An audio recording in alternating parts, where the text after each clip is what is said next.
Now, tax experts say the government is unlikely to increase the taxes, even though it says it is one of four options available to it to plug the revenue gap created by the COVID-19 pandemic.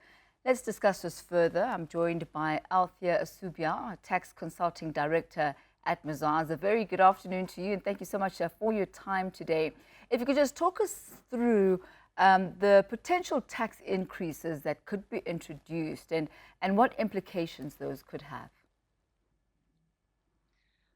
Thank you, Thami, and nice to be on the show with you today.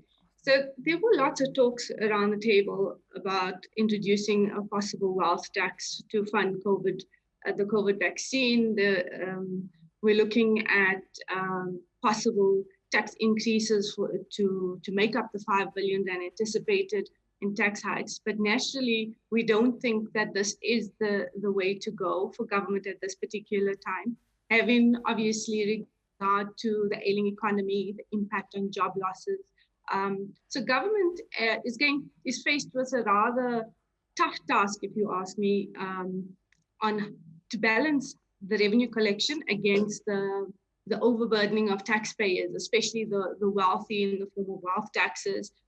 We're looking at new graduates coming into the play with possible unemployment rates staggering. So, and coupled with that, we're looking at also the decrease in household incomes because of the COVID impact. So we're really hoping that government will take heed of this and that Minister Tito Mboweni will not be too harsh in increasing the tax rates on personal taxes and rather focus on driving foreign direct investment to enabling small businesses, in line with government strategy to remain competitive in this area and to increase foreign direct investment in South Africa.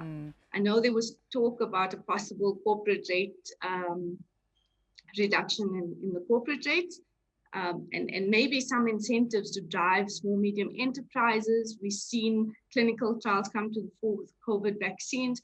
Possible relook at the research and development and clinical trials to maybe give a higher incentive for that to increase and bolster revenues, and again to drive foreign direct investment. Another avenue that they go ahead, Althea. Another avenue that they could possibly look at is the sunset clause on the venture capital companies, by extending the sunset clause and not leaving it to June 2021. And that might be another way to bolster tax incentives and stop foreign direct investment from leaving the country and actually helping to bolster our economy. Now, what we've seen, Althea, is a change in people's work patterns. We've seen more and more people now working from home. So how do work from home tax deductions work? And can we see the minister talk about that? Well, there are certain requirements in the tax legislation before you are privy to the actual allowances contained in the legislation should you be working from home. And one of the prerequisites, obviously, is that there's a timeline that's attached to whether or not you qualify for the special deductions working from home. And then it's prorated against the space that you use working from home, as well as coupled with the fact that you need to reclaim that potential expenses from your employer. So I suppose that could be looked at to give individuals some tax relief from personal taxes so that they are allowed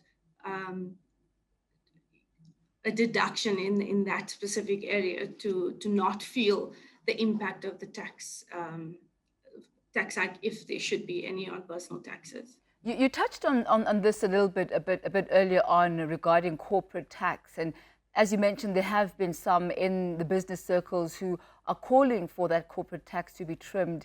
But we may as well see an increase this time around. And that would not be very good for investments, would it?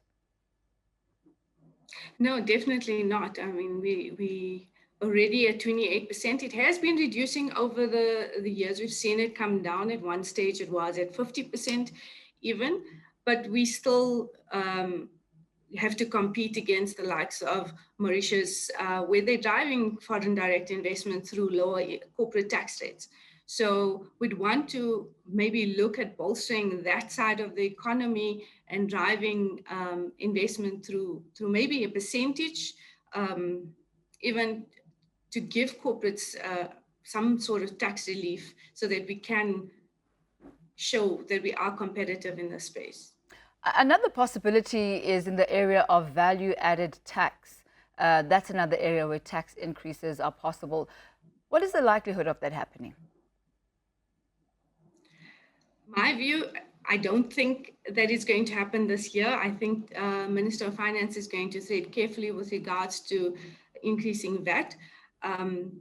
It is a consumption tax, but if you look at the rate of unemployment, if you look at job losses, and you look at the impact on VAT, not only does it have an increase on the consumption itself, but it has a ripple effect in terms of the pricing of goods, because you're looking at logistics, you're looking at packaging, you're looking at all other aspects on the consumption tax itself and on VAT. So whilst the aim is not to impact the lower income groups by zero rating taxes, it certainly has an impact on that, and inadvertently it would potentially increase the cost of goods, which would not, in my mind, bode well for the economy.